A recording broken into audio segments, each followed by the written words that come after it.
We also agreed the need for a transparent and credible process for withdrawing the extraordinary fiscal, monetary and financial sector support as the recovery becomes firmly secured, because we all emphasised that the job that we have started is not yet done and there was still much more that needed to be done.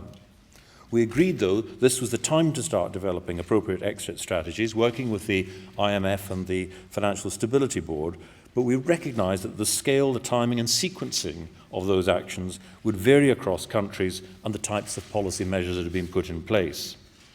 We remain committed to achieving high, stable and sustainable growth, and of course in the future that will require orderly rebalancing in global demand, removal of domestic barriers and promotion of the efficient functioning of global markets.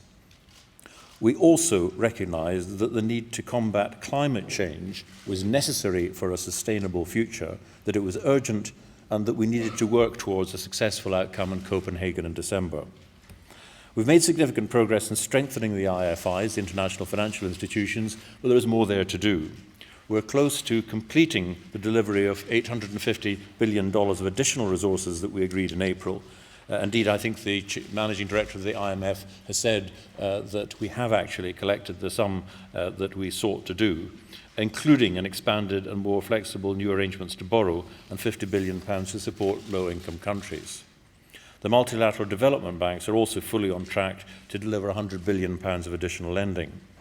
And we looked forward to the implementation of the reforms we agreed last year, which will complete the World Bank reforms by the spring of 2010 and the next IMF quota review by January of 2011.